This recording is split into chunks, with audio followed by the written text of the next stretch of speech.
This is your News Source Evening Bulletin for today, Thursday, the 14th day of May in the year 2020.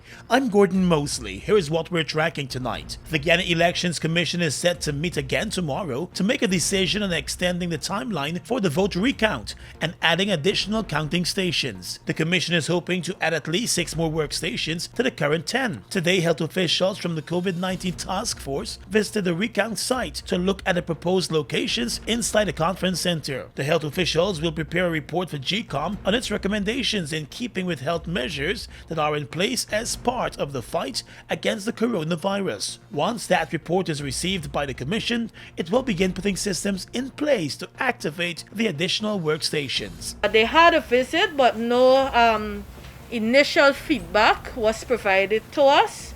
What they've indicated is that they will prepare a report and submit to the chair by tomorrow morning. And they have made a commitment that they will provide her with some preliminary details by this evening. So again, the Commission has made no decision as to the number of workstations to be established. They will have just identified some areas.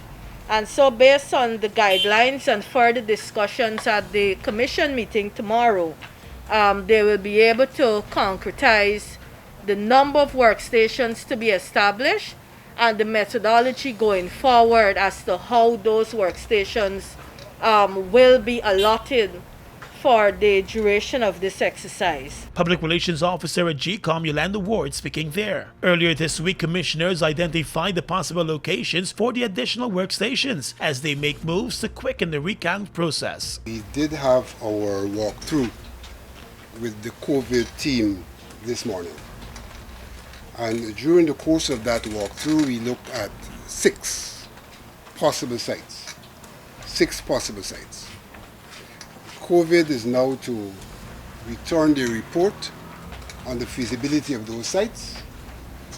When that report is returned, then take into consideration security advice and the availability of the relevant equipment. I think a decision will be made. This morning, shortly after 10 o'clock, we were visited by a team from the Public Health Department in relation to our request to increase the number of stations within this facility in keeping with the COVID-19 guidelines. The team, we identified, I think, about 7 or 8 locations to the team. The ongoing vote recount has a 25-day timeline, which is likely to be extended even with the additional workstations. More news coming up in just a moment. We all want to stay in touch, right? Now, even more than ever before. So to keep your connection strong, GTT is going 2 for 2. Combine GTT mobile and home internet services and we'll give you 2 gigs of free mobile data each month. With 2 GTT services, you're fully connected at home and on the go. Visit us online at gtt.co.gy/2for2 to learn more and start doing more with 2 for 2 from GTT. Stay safe, stay strong, Guyana. We're in this together.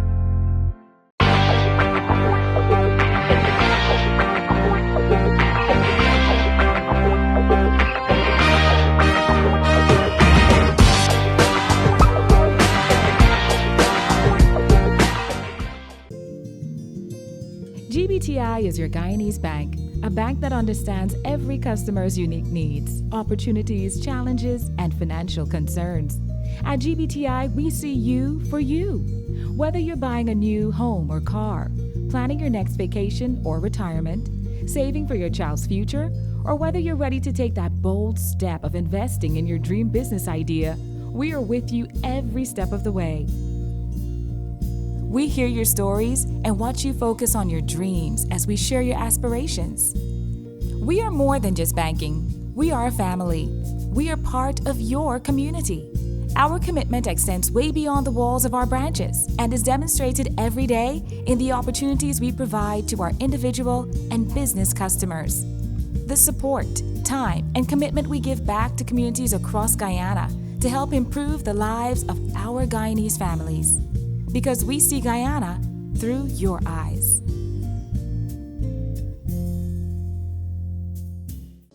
Parents and guardians, you are encouraged to tune in to the Guyana Learning Channel, Cable 29 or Channel 42 for daily educational and interactive learning sessions. The nursery program airs from 6 hours to 9 hours. Primary programs from 9 hours to 12 noon. We also air informative documentaries from 12 noon to 13 hours, and our secondary level programs are aired from 13 hours to 15 hours. Please continue to listen to our radio broadcasts. The interactive radio instruction for grades 1 to 3 daily on Voice of Guyana from 9 hours 30 to 10 hours for grade 1 pupils, from 10 hours 30 to 11 hours for grade 2s, and 13 hours to 13 hours 30 for grade 3 pupils. Please remember to tune in to benefit from these educational opportunities. A message from the Ministry of Education. The following is an important message from the Ministry of Public Health. The National Public Health Reference Laboratory is the only authorized facility with the capacity to test for novel coronavirus or COVID-19. The laboratory provides the specific procedures for collection of samples and can also request for testing to be done. Persons who need to be tested can fall within the following categories: those with acute respiratory illness, persons with a travel history to countries reporting local transmission, and persons who have been in contact with confirmed cases, along with other clinical outlines. The Ministry of Public Health has a hotline to provide information on the coronavirus. The public can call 227-4986, extension 215, or 624-3067. Welcome back. Government-nominated Commissioner of the Guyana Elections Commission, Vincent Alexander, has indicated that he has made moves to consult his attorneys over accusations leveled against him by PPP General Secretary Bara Jagdeo. At a Wednesday press conference, Mr. Jagdeo lumped Alexander among several persons he accused of being involved in electoral fraud and rigging. Alexander told reporters today that he was taken aback by the accusations against him. I don't know what the evidence Mr. Jagdeo has. Suffice to say that what Mr. Jagdeo would have said and what Mr. Nandalal had previously said is fraught with contradiction. They seem to be contending that the disposition towards the Mingo's declaration is the basis of the accusation. Well, we had a draft order which came from Commissioner C.S. Ganraj, and which Mr. Nandalal claimed in public to be an order coming from, a draft order coming from Freedom House. That draft order, for all intents and purposes, recognized the existence of that 10th declaration. Alexander said it is clear that Jagdeo is trying to use him to make cheap political points, and he will address it. So these are what I call cheap political points at this time. And given what Mr. Jagdeo said, I'm in the process of conferring with my lawyers. The GCOM commissioner further stated that it is impossible for a commissioner to be involved in electoral fraud, since the decisions coming out of GCOM do not come from or are being made by any one commissioner. Singularly, I don't think any commissioner is in a position to perpetrate that act of deception, since what comes out of the commission comes out as a decision of the commission. So no individual there can take information and deceive and bring about a false understanding in the pursuit of personal gain and or financial gain. Alexander said his reputation has been tested for many years. I didn't arrive with GCOM yesterday. I've been there for 13 years. I've been in the public service for, prior to that, 25 years at the University of Guyana. And my reputation stands scrutiny. I have a reputation that stands scrutiny, a reputation which has been attested to, even by those people who are now trying to drag me through the mud. The PPP General Secretary Bara Jagdeo and several of his party members have been accusing a number of GCOM officials and staff members of electoral fraud and rigging. Those claims started even before the first vote was cast in the 2020 elections.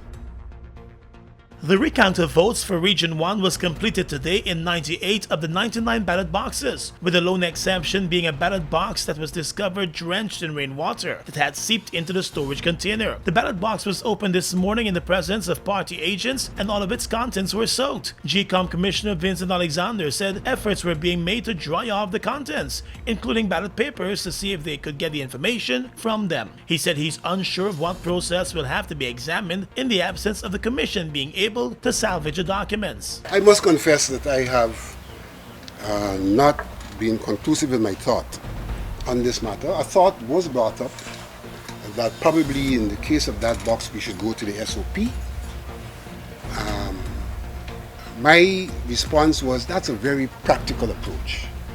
But it's a practical approach that runs in the face of the objective of the exercise. You can't be doing a recount and for one reason or the other, resort to the old count as the basis of determining that you recounted. Eyebrows were raised on the first day of the recount when the ballot box was noticed full of water. It was not opened at the time, but attempts were made to drain the water out through the small opening in the cover. The public relations officer at GCOM, Yolanda Ward, also spoke about the issue this afternoon. As you're aware, on day one of this exercise, we reported that one of the boxes from Region 1 was wet, and so the Commission today, when we got to that box, decided that they will empty the contents of the box and place it at a secure spot with security for those contents to be dried. So as we speak, those contents are out the box and they're getting some sun to see what they might be able to discern later this afternoon. So once those are somehow dried a bit and they're able to be examined by the Commission, they'll be able to make a determination as to whether they can proceed with a count for that box or what is the necessary decision they'll need to take. The Guyana Elections Commission is likely to deliberate on the issue at its next Commission meeting.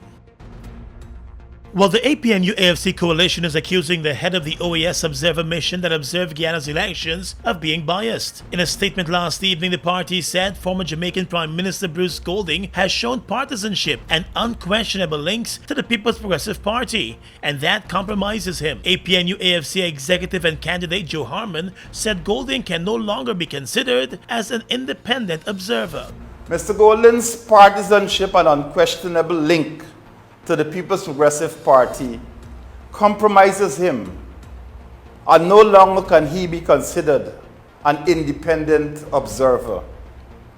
He has clearly demonstrated a bias for his close associates and appear to have now become an unabashed co-conspirator of the PPP as they seek to defy the will of the Guyanese people.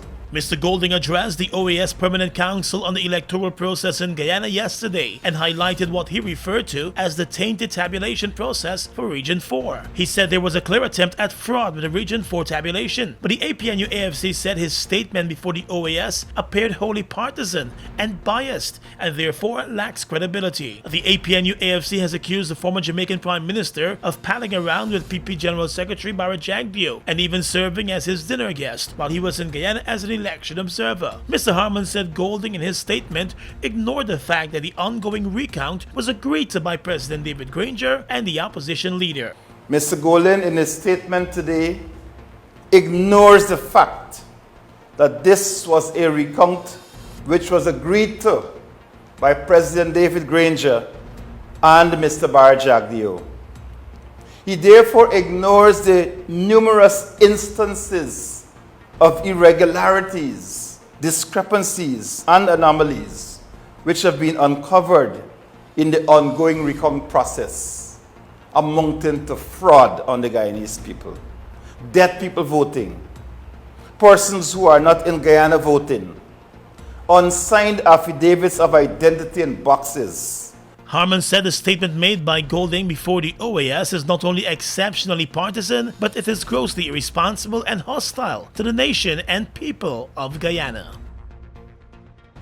For a second straight day today, Guyana recorded no new cases of the coronavirus disease, even as an additional 32 tests were conducted over the past 24 hours. Deputy Chief Medical Officer Dr. Karen Gordon-Boyle announced today that clinical trials are being done at the Georgetown Hospital, where the most severe coronavirus cases are being treated. She reminded that there is still no approved treatment for the disease that has claimed the lives of 10 persons locally. We must reiterate that there is no approved treatment for COVID-19. However, clinical trials are being done at the Georgetown Public Hospital Corporation, where the most severe cases are being treated. And it was also announced today that the mobile clinics will be moving into a number of other areas from this weekend, including South Rhymeville and Parfait Harmony. As we expand our testing, please be reminded to make use of the mobile units that are available in some communities.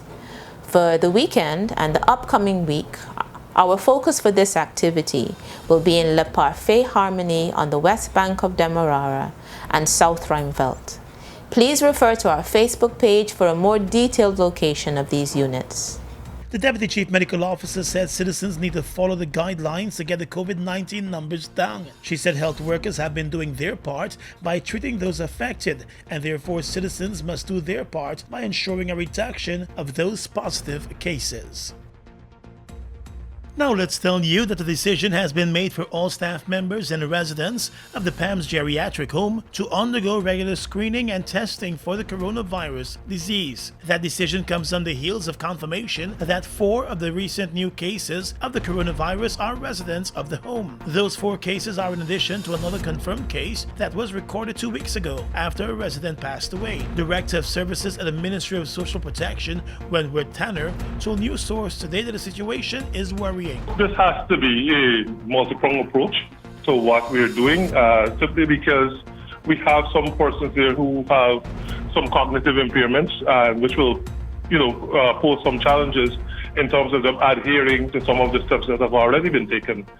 In addition to what we've already done, we will ensure that all residents wear their mask, whether you're pre-symptomatic, asymptomatic, or just don't have the coronavirus. We will ensure that the residents always are equipped with their masks as much as practical as is possible, with the exception of times when they're eating, and of course the times when they are properly social distanced, so that they can be able to get some amount of relief. Mr. Tanner said staff members tested so far are all negative, so it is likely that the infection of the first case may have come from some other source. The truth is that I am fearful that it must have been, or may have been, I should say, one of our PCAs or someone who would have entered the compound at some point, because we also have administrative staff and other ancillary staff who have to enter the compound to ensure it's clean, to continue the day-to-day operations. So I am fearful that it's one of these persons. However, everyone entering the facility will be screened. Their temperatures will be taken.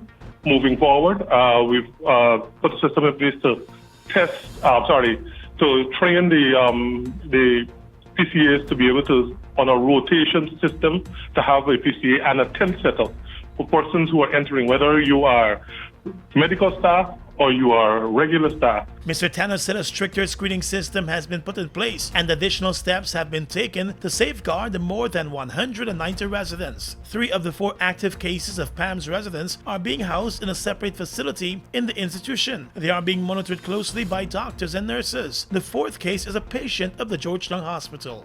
Yes, it's a separate area. 3 persons are being housed there. 1 person is still with still at the Georgetown Public Hospital. So we have 3 persons at the facility. 1 person is at the GPHC. Guyana has recorded a total of 113 confirmed cases of the coronavirus, with no new cases being recorded over the past 2 days. Across the region is coming up next.